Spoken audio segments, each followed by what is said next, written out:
fois, au stage, je m'étais enfilé une flûte dans la chatte. Qu'est-ce que tu viens de dire? Mais c'est pas vrai, ces stagiaires. Il n'y a plus de respect. Générique. Bonjour et bienvenue dans les comics de Fred, je suis ravi de vous retrouver pour cette nouvelle vidéo. Bon, veuillez excuser les deux stagiaires que vous avez vus au début, ils ont été virés. Aujourd'hui, je vais vous parler de The Riddler, année 1, scénarisé par Paul Dano, dessiné par Steven Subic, le tout publié chez Urban. Inspiré du film The Batman réalisé par Matt Reeves, Paul Dano a écrit un spin-off très introspectif, dense et surtout carrément sombre. C'est vraiment monstrueux. Edward Ashton est quelqu'un qu'on pourrait qualifier de transparent. Il n'a jamais compté pour personne, il n'a aucune valeur, il se fait marcher sur les pieds par ses patrons, il est expert comptable et sa vie se résume aux chiffres. Sa seule passion, c'est de jouer à des jeux d'énigmes sur des forums. Par contre, le fait d'être complètement transparent, ça lui a permis d'étudier sans être vu les personnes qui l'entourent, ceux qui corrompent Gotham. Il les observe, il peut révéler leurs pires secrets. Il va le faire avec les chiffres, puisque eux, les chiffres, ne mentent pas.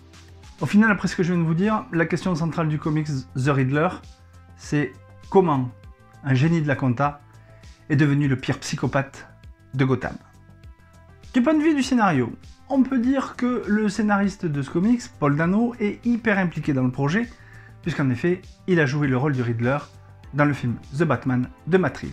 En plus de ce chaos mental et de cette psychose généralisée qui transpire dans ce récit, on voit que la vengeance d'Edward, elle va aller crescendo jusqu'à aller à son paroxysme à la fin du récit, où il devient The Riddler, un des ennemis de Batman. Autre aspect intéressant du récit, c'est cette voix off qui guide le lecteur, la voix off d'Edward Ashton, qui, ayant été un enfant miséreux, il se rêve en miroir de Bruce Wayne, et on s'aperçoit évidemment que l'ombre du Batman n'est pas très loin dans le récit, puisque on peut l'apercevoir à quelques reprises, mais de façon très furtive. En plus de découvrir le processus de vengeance et de folie qui s'empare d'Edward, le récit de Paul Dano se lie aussi comme une enquête à la recherche des preuves de corruption.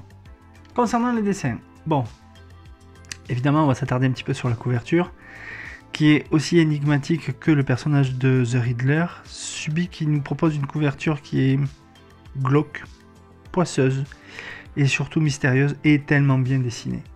C'est un régal. Bon, la petite signature qui va bien, que j'avais pu récupérer au comptoir du rêve. Alors, les dessins pour illustrer la rancœur, la vengeance et la folie qui guette Edward, Subic il a posé un trait très moderne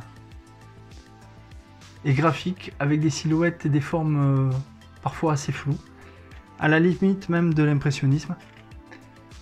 On peut même y voir des ressemblances avec la série Department of Truth, qui elle aussi est assez bien réalisée. La mise en image elle est saisissante. Au fil des dessins, on découvre le monstre qui hante Edward. Et évidemment, Gotham a sa part importante dans le récit, puisque c'est un des personnages centraux. Elle est aussi poisseuse que l'atmosphère qui se dégage du comics. Bref, Subic, il nous plonge par ses dessins dans les bas-fonds de Gotham, et honnêtement, c'est une sacrée réussite. Encore quelques dessins. Vous voyez comme c'est assez noir, c'est mystérieux, glauque et hyper salace. Mon avis sur The Riddler. J'ai beaucoup aimé ce récit, c'est un récit qui te laisse pas indemne. Il te montre ce que peut devenir une personne qui a été rejetée de tous, son ascension dans la folie et évidemment dans la vengeance. Il questionne sur les blessures intérieures que peuvent avoir certains individus et qui les poussent à devenir des psychopathes et être assoiffés de vengeance. C'est un récit vraiment très intéressant qui plonge dans la psychologie du personnage d'Edward. Et je dois dire que c'est vrai, oui, je suis pas sorti indemne de ce récit. Il donne à réfléchir.